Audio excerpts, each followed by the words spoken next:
이만큼 중요한 구절이 그만큼 중요한 구절이기도 합니다. 또 그래서 복음의 진수다. 복음의 진수가 들어있는 말씀이기 때문입니다. 그런데 이 안에는 단순히 은혜만 있는 것이 아닙니다. 우리가 어떻게 그리스도 안에 살 수 있고, 어떻게 그리스도와 함께 살 수 있고, 어떻게 죄를 이기며 살 수 있는지를 보여주는 중요한 구절입니다. 아무리 잘 알고 있던 말씀이라도 새삼스럽게 새로운 것을 깨닫는 때가 있습니다. 오늘 이 말씀이 그런데 엊그제 금요 찬양 시간에 찬양을 하다가 이 구절로 된 찬양을 하다가 이런 의미도 있구나 하면서 깨닫게 된 사실을 여러분과 함께 나눠보고자 합니다. 첫 번째, 그리스도와 함께 못 박혔다. 그리스도와 함께 못 박혔다. 이게 무슨 말씀인지를 알아야 합니다. 그러니까 그리스도와 함께 죽었다는 것. 그것은 나의 옛사람이 죽은 것이고 옛사람이 십자가에 못 박혔다라는 것입니다. 우리는 예수를 믿는다고 할 때, 예수를 믿었다고 할 때 한 가지 사실만 강조합니다. 주님께서 나를 위해서 십자가 위에서 죽으셨다는 것입니다. 주님이 나를 위해서 십자가에 달려 죽으셨다. 맞습니까? 틀립니까? 누가 이걸 틀리다고 할 수 있겠습니까? 그러나 여기에서 멈추는 것이 문제입니다. 여기에서 멈추지 않고 한 가지 더 알아야 합니다. 뭐냐? 주님만 십자가 위에서 죽은 것이 아니라 나도 주님과 함께 십자가 위에서 못 박혔다는 것입니다. 제 얘기가 아니잖아요. 오늘 말씀이 그렇지 않습니까? 내가 그리스도와 함께 십자가에 못 박혔나니. 그런데 교회는 내가 죽었다는 이야기를 잘 하지 않습니다. 주님이 나를 위해서, 하나님의 아들이신 예수님이 나를 위해서 십자가에 달려 죽으셨다. 이것만, 이 사실만 주구장창 얘기하지 않습니까? 그러나 주님이 나를 위해서 죽으셨을 뿐만 아니라 나도 주님과 함께 죽었다.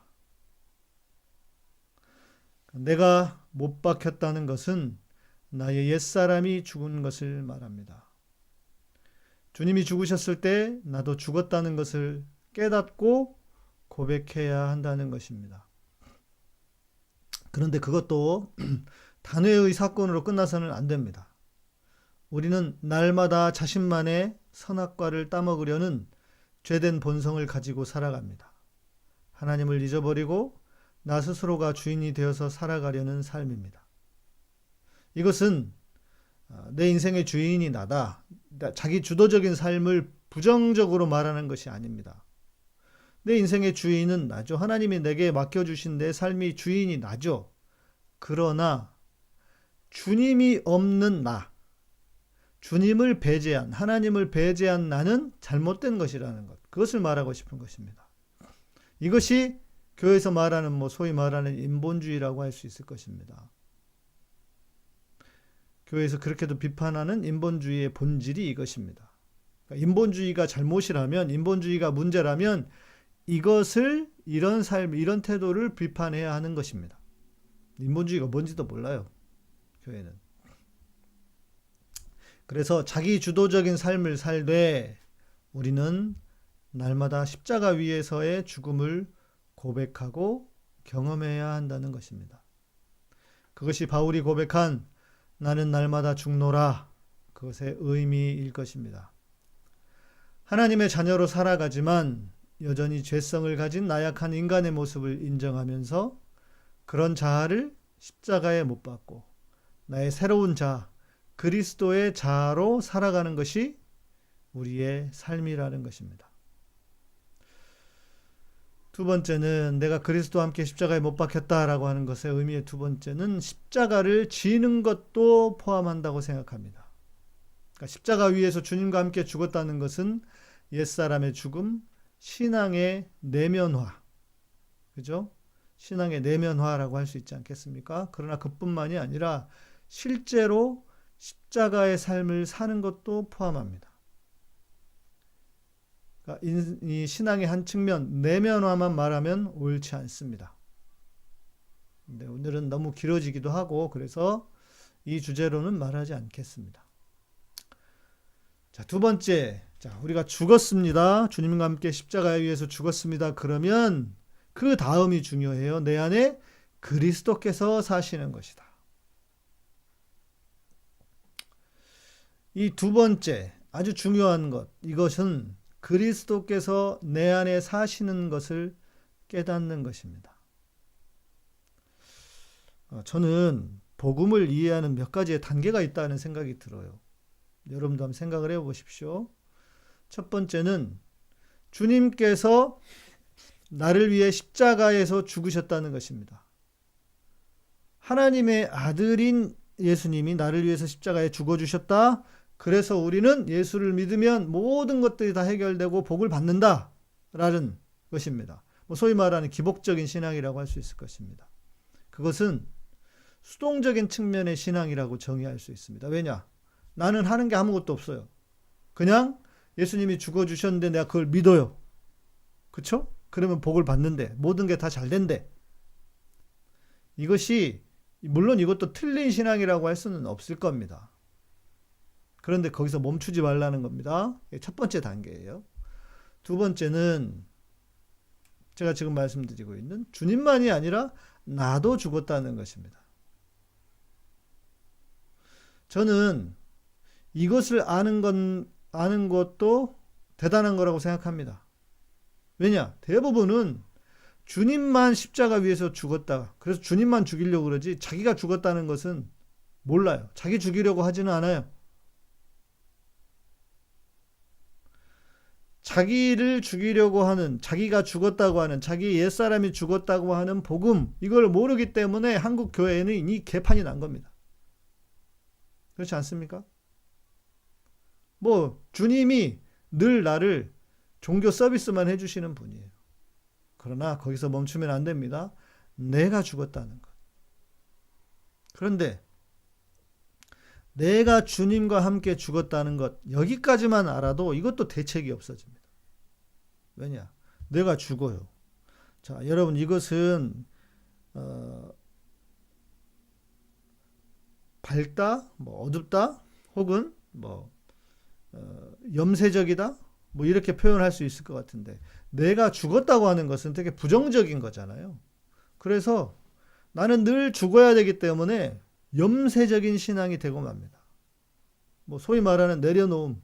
죽었는데 죽은 놈이 뭔 자기 주장이 있어요. 죽은 놈이 무슨 자기 생각이 있어요. 그러니까 늘 내려놓고 뭐든 그냥 하나님께 다 맡기고 하나님이 다 알아서 하실 것이고 나는 아무것도 안 해도 되는 그런 신앙이 되고 마는 거예요. 그래서 여러분들이 교회에서 그런 얘기를 들어보셨을 거예요. 주님이 다 하신다고. 주님이 하신다고. 마치 우리는 아무것도 안 해도 되는 것처럼. 그게 왜 그러느냐? 바로 여기 내가 죽었다고 하는 것까지만 알기 때문에 생기는 폐해입니다. 여기까지는 들어보셨을 거예요. 자, 그런데 이 마지막 세 번째를 아는 것이 중요합니다. 주님과 함께 살았다는 것입니다. 내가 주님과 죽었을 뿐만 아니라 주님과 함께 살았다는 것을 아는 것이 중요합니다. 그것은 주님의 부활에 기초할 것입니다. 주님께서 죽으시고 장사되시고 부활하신 것처럼 나의 옛 자아도 십자가 위에서 죽고 장사되고 새로운 자아, 그리스도의 자아가 부활하는 것입니다. 그러니까 죽지만 않으니까 자, 첫 번째 단계 예수님이 나를 위해서 죽었다. 여기 땡. 대부분 크리스찬들은 여기서 멈추고 있어요. 예수님은 나한테 늘 종교 서비스를 해주셔야 되는 분이에요. 그렇지 않습니까? 그러니까 주일날 가면 내 모든 죄를 다 용서하시고 그러고 땡. 근데 아니요, 좀 더 발전하면 나도 죽었대. 그러니까 내가 죽었으니까 다 내려놓아요.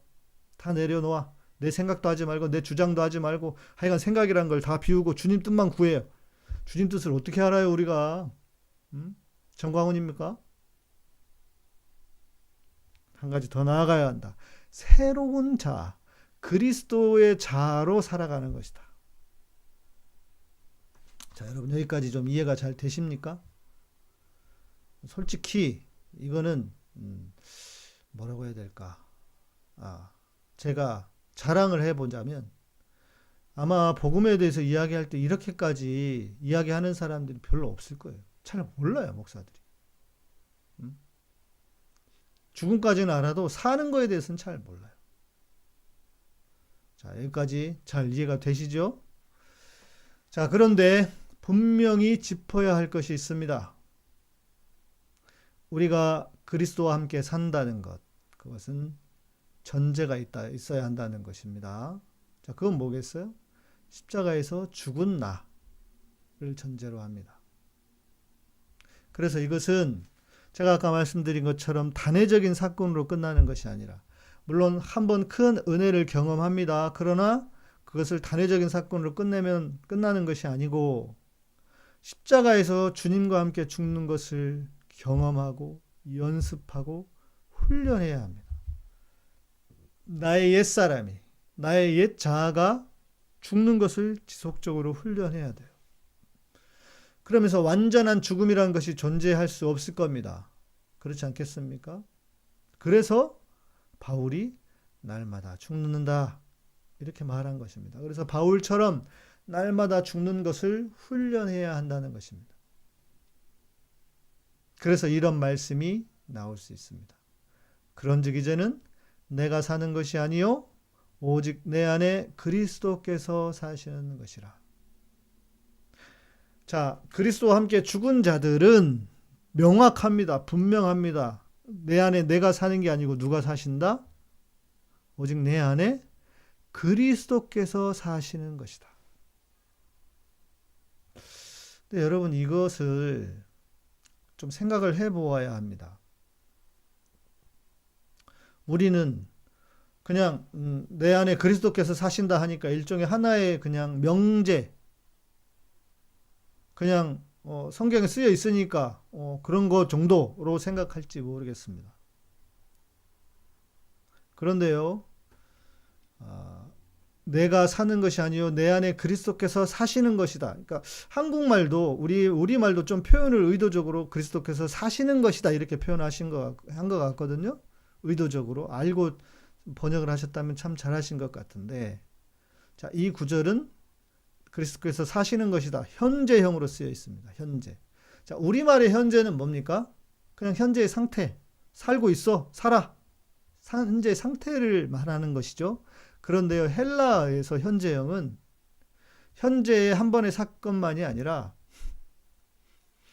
반복적인 상태를 나타내기도 합니다. 반복적인 상태. 그러니까 내 안에 그리스도께서 지속적으로 반복적으로 계속 살고 계신다는 겁니다. 그러니까 성경이 말하는 내 안에 그리스도께서 사신다라고 하는 것은 그냥 한번 그래 예수님이 살지 뭐 이게 그렇게 끝나는 게 아니라 지속적이고 반복적으로 내 안에서 계속 일어나는 일. 그러니까 내가 사는 게 아니요 누가 살아요? 주님이 나를 대신한다고 할 수는 없죠. 주님의 자아와 그리스도의 자아와 내가 하나가 되어서 계속 살아가는 것, 이것을 말하는 것입니다. 성경은 분명히 말합니다. 내 안에 그리스도께서 살고 계신다. 그러니까 그 살고 계시는 것은 단순한 묘사가 아니라 실제 상황을 말하고 있는 것입니다. 그러니까 내가 살고 있는 것은 내가 아니라 누구이신 거예요? 그리스도가 나로 살고 계시다라는 뜻이 되는 것입니다. 그래서 우리는 중요한 사실을 하나 더 생각해야 합니다. 우리는 어떤 기도를 합니까? 우리는 주님이 내 안에서 주님이 내가 그리스도로 살게 해주십시오. 주님 내 안에서 사십시오. 뭐 이렇게 기도를 하거나 이런 기도를 많이 합니다.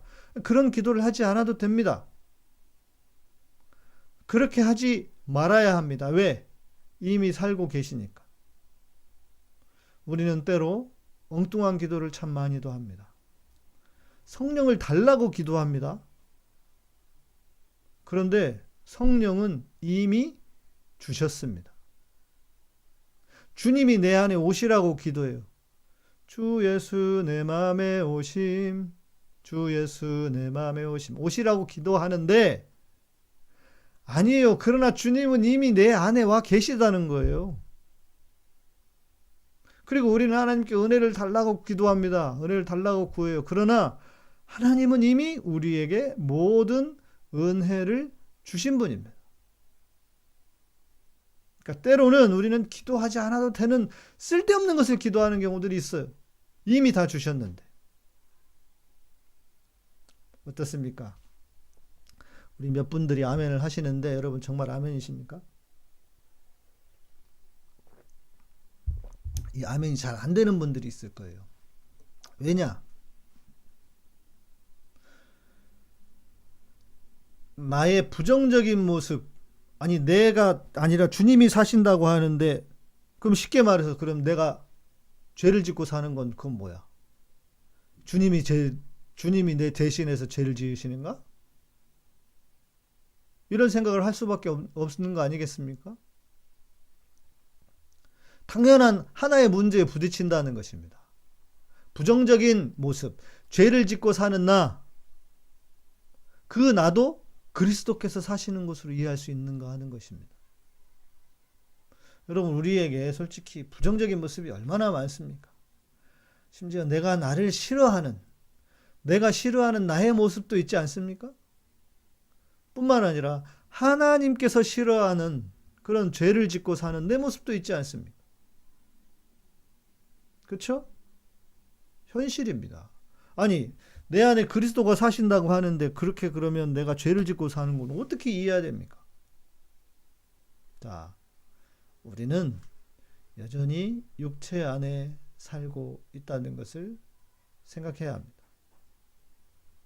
여전히 우리는 육체 안에 살고 있어요. 여전히 우리는 죄를 지을 수밖에 없는 그런 상황과 그런 환경 속에 살고 있어요.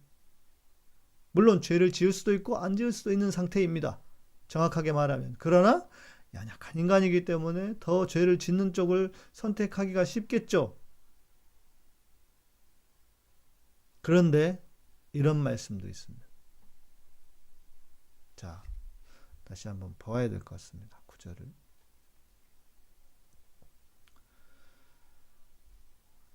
내가 육체 가운데 사는 것은, 이 말은 이런 뜻이겠죠. 내가 연약한 육체 가운데 사는 것은 나를 사랑하사 나를 위하여 자기 자신을 버리신 하나님의 아들을 믿는 믿음 안에서 사는 것이라.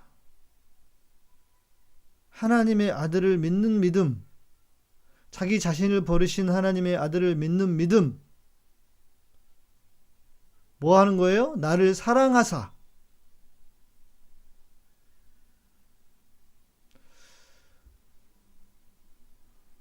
자, 이 말씀을 보면 적어도 우리를 향한 하나님의 사랑은 언제나 긍정적입니다. 최고의 긍정입니다.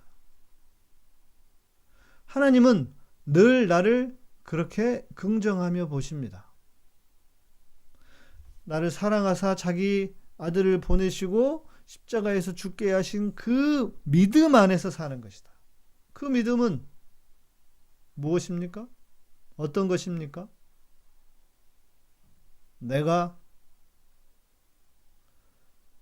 넘어지고 쓰러지고 죄를 지어도 하나님은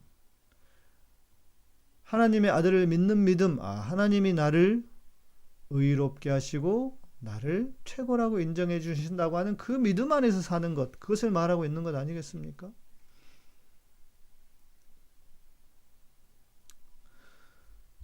하나님께서 모든 것을 용서하셨다는 그 크신 사랑을 먼저 받아들이는 것이 중요합니다. 내가 어떻게 생겨먹었고 뭔 짓을 하고 있는 건 알겠는데, 알겠어요.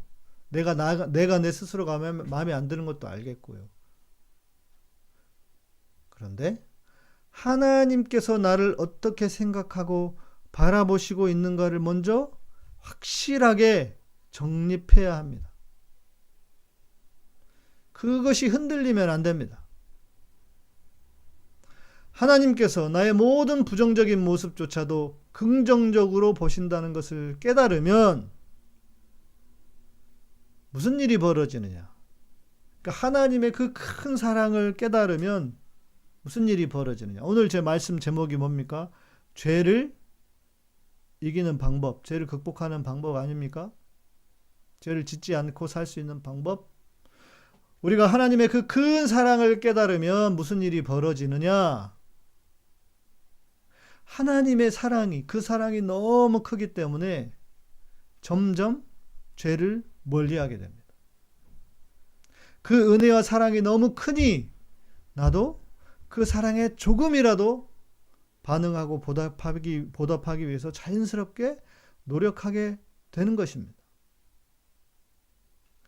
우리가 다 알고 있듯이 기독교 신앙은 하나님께서 먼저 우리를 사랑하셨다는데 그 기초가 있습니다.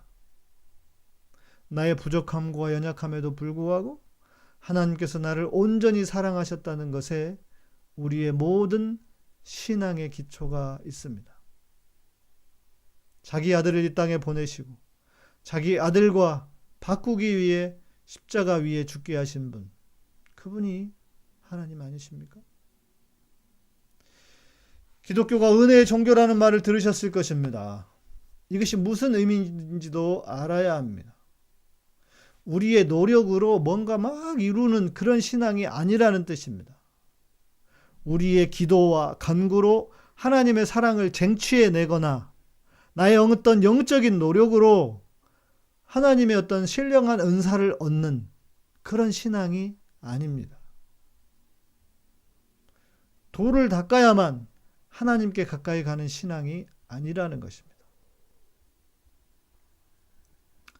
나의 못남과 나의 못됨은 알겠고, 그거 모르는 사람 있어요? 다 알잖아요. 우리 알겠고, 일단 우리는 하나님의 사랑에 초점을 맞추자는 것입니다.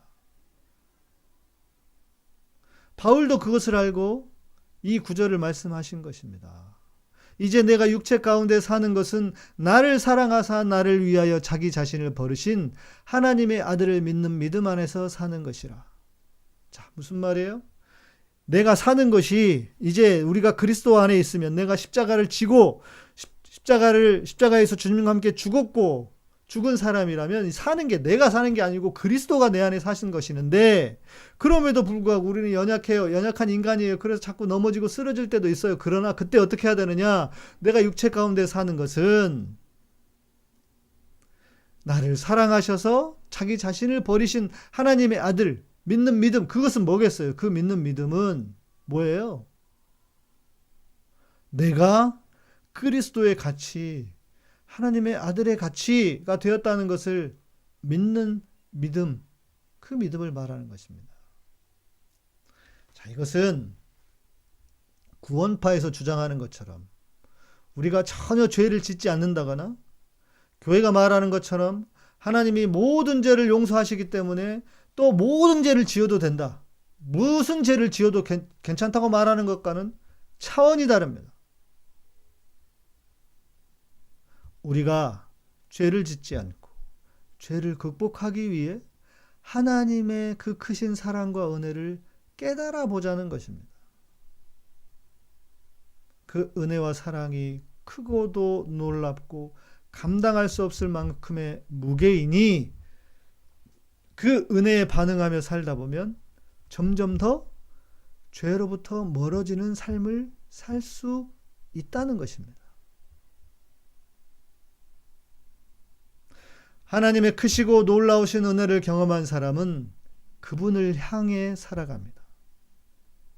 그분을 점점 닮아가려고 합니다. 그리고 그분을 닮아갈 수 있게 됩니다. 자, 유대인들의 삶을 생각해 보십시오. 율법을 지키려는 수동적인 삶을 살았던 유대인들.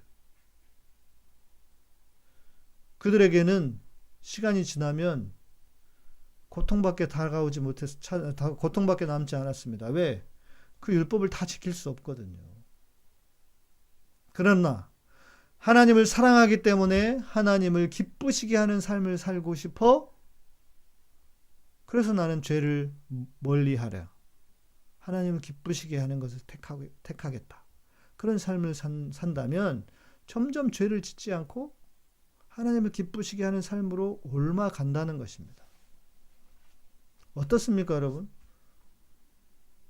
여러분 이런 삶을 살아보신 적이 있습니까? 저는 저를 보니까 그런 것 같아요.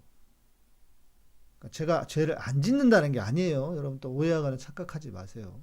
전 정광훈이 아닙니다. 저도 여전히 죄를 짓겠죠. 그러나 그 하나님을 향한 사랑, 하나님의 그 사랑이 너무나 크고 놀랍다는 것을 깨달았기 때문에 내가 죄를 짓지 않기 위해서 점점 노력하게 되는 내 자신을 바라보고, 그래서 돌아보니까 언젠가 조금씩 변해 있는 내 자신을 발견하게 되었다는 것입니다. 그것은 죄책감에 기반한 것도 아니고요, 두려움에 기반한 것도 아닙니다. 그냥 하나님을 사랑하는 그 마음, 그 은혜와 사랑이 너무 크기 때문에. 자, 그러면 우리는 전혀 죄를 짓지 않겠습니까? 어떻게 그럴 수가 있겠습니까? 죄는 짓게 될 것입니다. 그러나 그 빈도와 강도가 점점 약해질 수 있다는 것입니다. 하나님의 사랑과 그 은혜가 우리를 덮고 있고 그 은혜에 반응하며 살아가기 때문입니다. 자, 그럼에도 빈도와 강도가 약해졌는데 그럼에도 죄는 죄잖아요. 그러면 어떻게 해야 됩니까? 어떻게 될까요? 우리는 다시 그 하나님의 은혜 안으로 들어가면 됩니다. 우리의 연약함을 고백하며 우리의 죄를 용서하시기를 기뻐하시는 하나님의 은혜 안으로 들어가면 된다는 것입니다.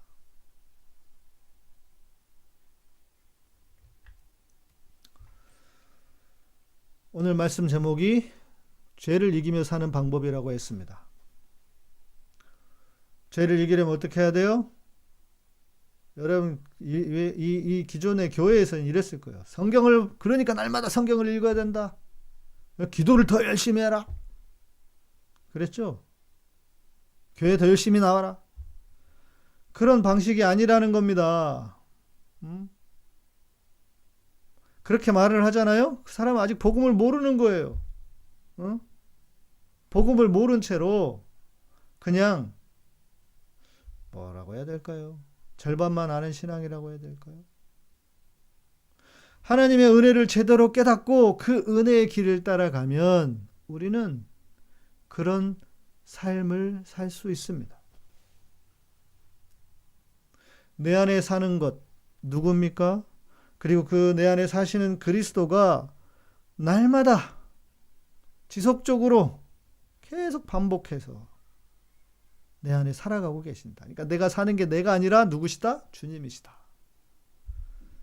이 놀라운 비밀을 깨닫는 여러분들이 되시기를 주의 이름으로 축복합니다. 카타쿠냐니섬 TV 구독하세요. 카타쿠냐니섬 TV 구독하세요. 카타쿠냐니섬 TV 구독하세요. 카타쿠냐니섬 TV 구독하세요. 구독 알람 설정도 구독 알람 설정도 카타쿠냐니섬 TV 구독하세요. 카타쿠냐니섬 TV 구독하세요. 카타쿠냐니섬 TV 구독하세요. 카타쿠냐니섬 TV 구독하세요. 구독 알람 설정도